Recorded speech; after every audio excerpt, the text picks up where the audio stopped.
조갑제TV 시청자 여러분 안녕하십니까? 오늘부터 두 차례에 걸쳐 카를로스라는 남성의 이야기를 전하겠습니다. 카를로스는 55세의 남성이며 가족으로는 부인과 자녀 셋이 있었습니다. 카를로스는 예술적으로 재능이 뛰어났는데 그림도 그리고 시와 연극, 소설 등을 써왔습니다. 그는 순수미술 교수로 활동하고 있었습니다. 카를로스는 1992년 7월 존 맥 하버드의대 정신과 과장에게 처음으로 편지를 썼습니다. 카를로스는 제임스 워드 박사라는 정신심리학자와 여러 차례 최면 치료를 진행했습니다. 최면 시간은 약 17시간에 달했고 이 과정에서 많은 UFO 납치 경험을 떠올려냈습니다. 맥 박사는 총 6시간에 걸쳐 2번의 최면 치료를 진행하게 됩니다. 카를로스의 특이한 점은 그가 납치라는 표현이 아니라 조우라는 표현을 더 선호한다는 점이라고 합니다. 맥 박사의 책 납치는 최면 치료 과정에서 최면 대상자가 떠올린 내용을 바탕으로 맥 박사가 서술하는 형식입니다. 다만 이번 사례의 경우는 맥 박사와 카를로스가 서로 잘못 이해한 부분은 해설을 붙이고 애매한 내용은 구체적으로 덧칠을 하는 방식으로 서술됐습니다.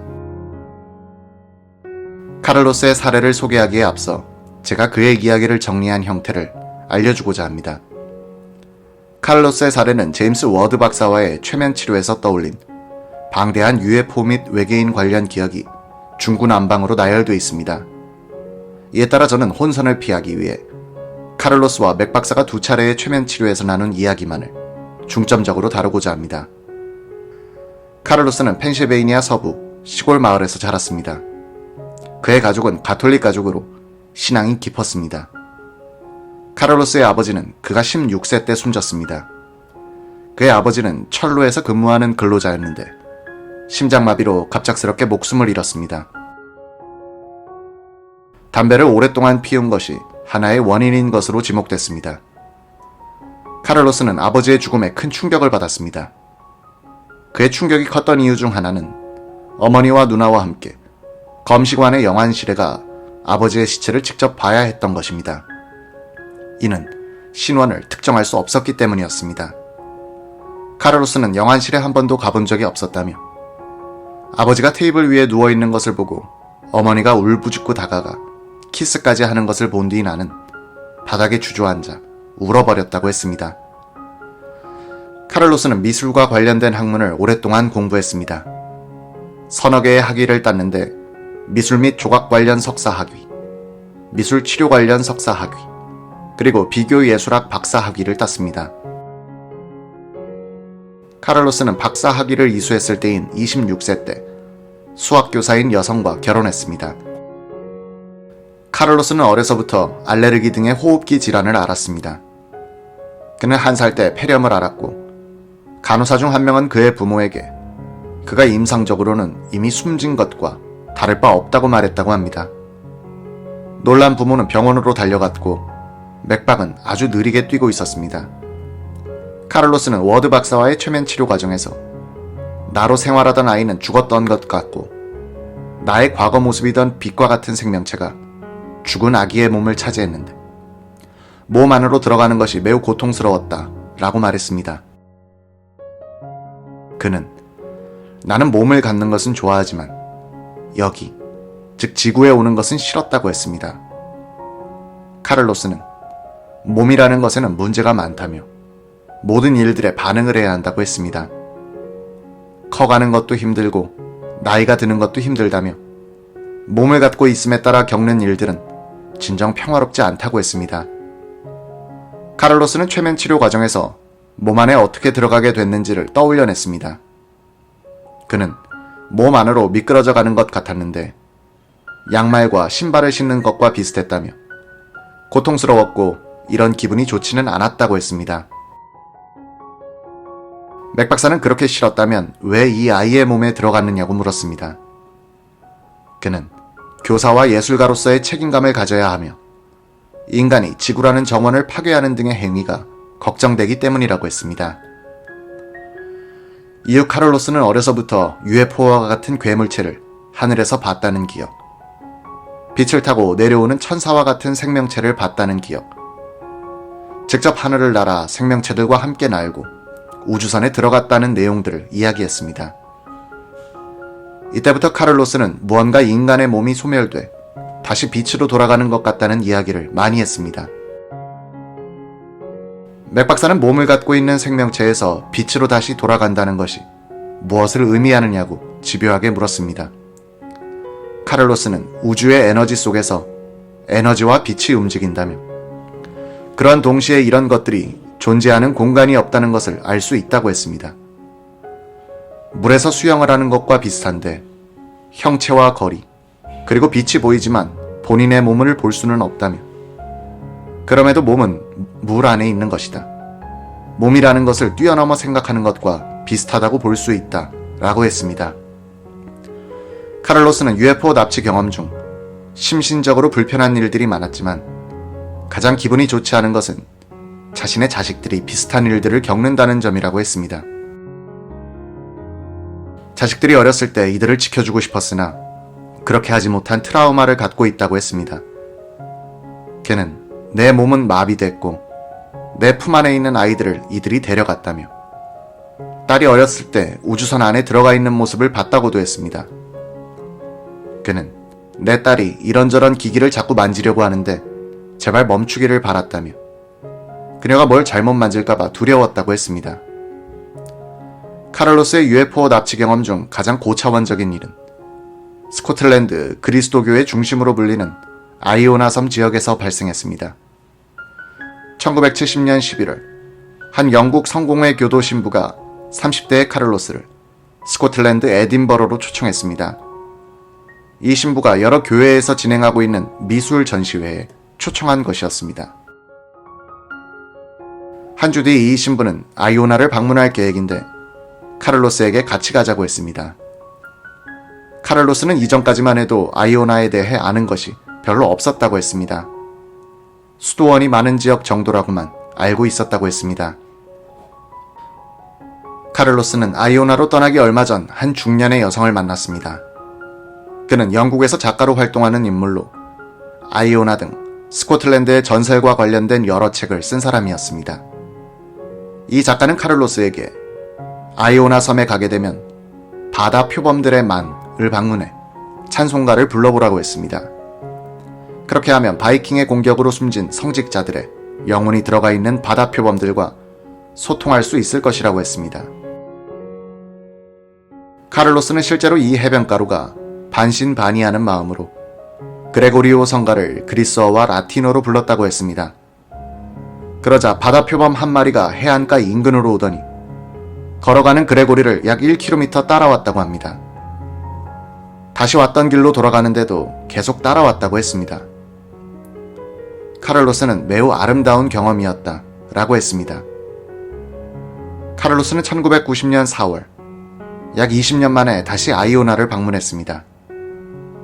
이 섬은 595년경 성 콜룸바가 세운 곳으로 알려져 있는데 그가 쓴 찬송가와 시를 연구하기 위한 목적이었습니다. 카를로스는 처음에는 이틀만 아이오나에 머물려 했으나 자동차에 문제가 생겨 10일간 이곳에서 지내게 됐습니다. 카를로스는 첫째 날 그의 머릿속 의식이 이끄는 대로 걸었습니다.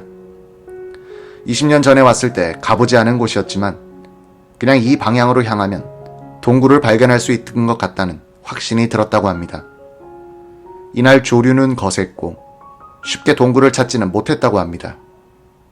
결국 그는 동굴이 있다고 그냥 상상한 건가 라는 생각과 함께 동굴 탐험을 포기하고 숙소로 돌아왔습니다. 그는 하루 이틀 뒤 이 지역을 다시 방문했는데 이날 조류는 잔잔했습니다. 카를로스는 바위 옆 절벽 쪽을 걷다가 동굴을 발견했다고 했습니다.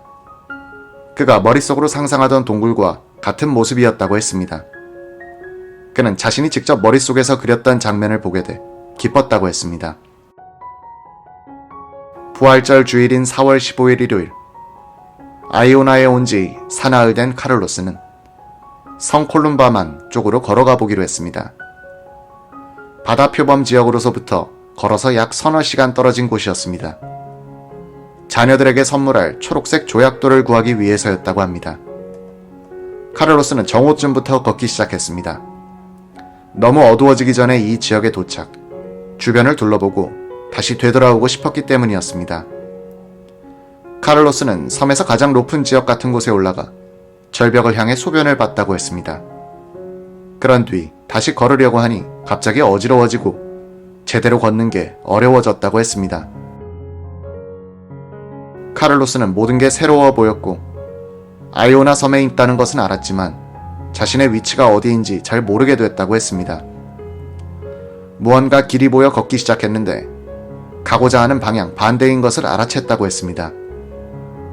밑으로 내려가려 했는데 다시 올라가려 했다는 것입니다. 이렇게 2-3시간 정도가 흐른 것 같다고 했습니다. 어두워지기 전에 콜룸바만을 방문했다. 다시 숙소로 돌아가는 것이 어렵게 됐다는 생각이 들었습니다. 그렇게 그는 다시 왔던 길을 되돌아가게 됐다고 했습니다. 카를로스는 돌아가는 길에 물 위에 있는 구름으로부터 내려오는 기다란 복숭아색 불빛을 봤다고 했습니다. 그는 어떠한 기적이 일어나는 하나의 장면 같았다고 했습니다. 이 불빛이 물에 닿자 복숭아색의 엷은 안개가 둥글게 퍼지기 시작했다고 했습니다. 이 둥근 안개 안과 밖에서 수천 개의 불빛이 튀기 시작하는 것을 봤다고 했습니다. 카를로스는 이러한 장면을 빛의 폭포, 빛의 터널 등으로 묘사했습니다. 카를로스는 자신이 카메라를 가지고 있다는 사실을 깨닫고 최대한 불빛을 많이 담을 수 있게 사진을 찍었습니다. 맥 박사는 이런 사진을 직접 확인했다고 했습니다. 작은 불빛 모양의 막대기를 볼 수 있었다고 했습니다. 카를로스는 이 사진을 그의 대학 물리학과 동료들에게 보여줬다고 했습니다.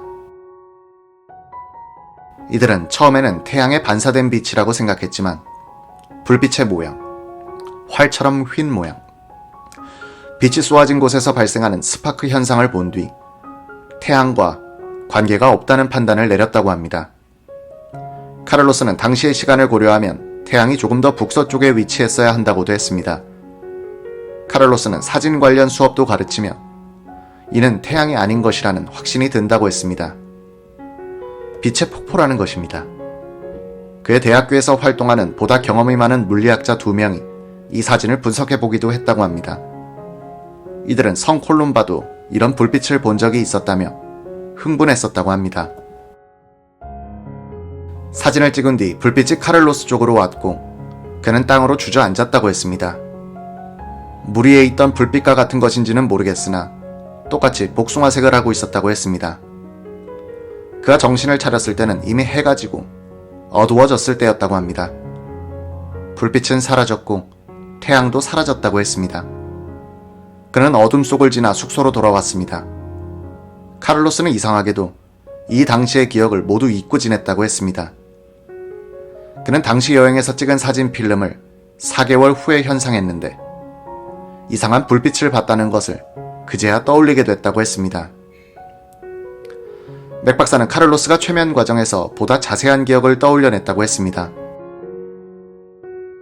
카를로스는 소변을 본 뒤 의식세계에 무언가 변화가 발생했고 레이저 빛이 나오는 터널을 지나 하늘에 있는 우주선 밑으로 올라갔다고 했습니다. 우주선에서 작고 다정한 생명체 한 명을 만났는데 길 안내를 해줬다고 했습니다. 카를로스는 여러 형태의 외계인 생명체를 봤다고 했습니다. 길 안내를 해줬던 생명체와 같이 키가 작고 불빛을 내는 생명체가 있다고 했습니다. 카를로스는 이들의 얼굴은 하얗고 둥그랬으며 머리카락은 없었다, 대머리 같았다 라고 했습니다. 그는 이들의 눈은 밝았고 파란 형광색 같았다고 했습니다. 맥 박사는 대다수의 납치 경험자들은 외계인들의 눈을 검정색으로 묘사했는데 카를로스는 다르게 묘사하고 있다고 부연했습니다. 카를로스가 이를 나중에 읽고 덧붙인 것 같은데 그는 이들의 눈 색깔은 계속해 바뀐다고 했습니다. 카를로스는 이들의 눈이 매우 컸는데 고글을 낀 것 같았다고 했습니다. 그는 이들은 특히 어두운 때 고글을 끼고 있는 것 같은데 그냥 맨살을 내가 착각하는 것인지 아니면 헬멧이나 고글을 끼고 있는 모습인지 잘 모르겠다고 했습니다. 맥 박사는 눈을 더 묘사해보라고 했습니다. 카를로스는 눈알이 투명한데 사람들이 이를 어두울 때 보면 검정색으로 보인다며 홍채는 크고 둥근데 고양이 눈 같다고 했습니다. 홍채가 갈색과 빨간색인데 좁아들었다 벌어졌다 초점이 계속 바뀌었다고 했습니다. 맥 박사는 카를로스의 묘사 중 다른 납치 경험자들과 다른 점이 있다고 했습니다. 카를로스는 상당수가 중성 같았다는 것이었습니다. 물론 카를로스는 이 모든 프로그램을 통제하는 인물로 보이는 여성 같은 생명체가 있다고는 했습니다. 카를로스는 그녀는 회색이고 그녀 주변에는 색이 바뀌는 옅은 안개 같은 게 보인다고 했습니다. 장미색, 핑크색, 오렌지색이 계속 반짝였다고 했습니다. 카를로스는 이 여성이 말랐고 다른 생명체들과 비슷하지만 키가 조금 더 컸다고 했습니다. 다른 생명체들과 비슷한 눈을 가졌고 눈과 입은 거의 보이지 않았다고 했습니다. 카를로스는 우주선을 묘사하기 시작했습니다. 천장은 휘어 있었고 이 사이를 지나가는 길이 있었다고 했습니다. 한 방은 원형 홀이라고 불렸는데 매우 컸다고 했습니다. 옆쪽에는 창문 혹은 스크린 같은 것이 보였다고 했습니다. 이 창문들은 금속과 크리스탈, 유리, 거울 등이 다 섞인 것 같았다고 했습니다. 카를로스는 발코니가 하나 있고 난간이 세워져 있었다고 했습니다. 가장 아래쪽에는 노란색 책상들이 있었는데 각종 기기와 조종 패널이 설치되어 있었다고 했습니다. 작은 생명체들이 분주하게 움직이고 있었다고 했습니다. 카를로스는 아이오나 섬 등에서 겪은 UFO 납치 현상 때 신체적으로 고통스러웠다고 했습니다. 공포와 어지러움 증세도 있었다고 했습니다. 가장 불편했던 것은 커다란 로봇같이 생긴 생명체였다고 했습니다. 파충류나 곤충 같은 얼굴을 갖고 있었고 몸도 곤충처럼 움직였다고 했습니다. 다른 작은 생명체들이나 키가 큰 생명체를 마주하는 것에는 아무런 문제가 없고 이들은 사랑스러웠다면서도 이 못생긴 애들은 무서웠다고 했습니다. 이 파충류 같은 생명체들을 부른 것은 여성 생명체였다고 했습니다. 무언가 인물을 주기 위해서라고 했습니다. 카를로스는 그녀는 의사이자 철학자, 정신상담의 같은 존재였다며 이는 수술과 비슷한데 단순한 신체적인 검사만이 포함되는 것이 아니다라고 했습니다. 그는 이 과정은 신경을 엄청나게 아프게 한다며 무언가를 자르거나 해서 그런 것이 아니다. 이는 아프지 않다고 했습니다. 그는 무슨 일이 일어날지 모르겠다는 생각이 나를 가장 두렵게 만든다고 했습니다. 그는 과거에도 비슷한 일이 있었다는 느낌은 있지만 과거의 기억을 잊어버리기 때문이라며 이 로봇같이 생긴 애들이 다가오는 모습이 너무 흉측하다고 했습니다. 카를로스는 이 로봇들이 다가오는 것이 두렵다고 계속 소리쳤습니다. 맥 박사는 이 로봇에 대한 공포심이 카를로스를 어지럽게 만들었다며 최면을 중단하기로 했다고 했습니다. 최면에서 깨어나온 카를로스는 또 한 번의 최면을 통해 어떤 일이 있었는지 제대로 떠올려보고 싶다고 했습니다. 그렇게 맥 박사와의 2차 최면 치료가 한 차례 더 진행됐습니다. 계속 카를로스의 이야기를 전하겠습니다. 오늘 시청해주셔서 감사합니다.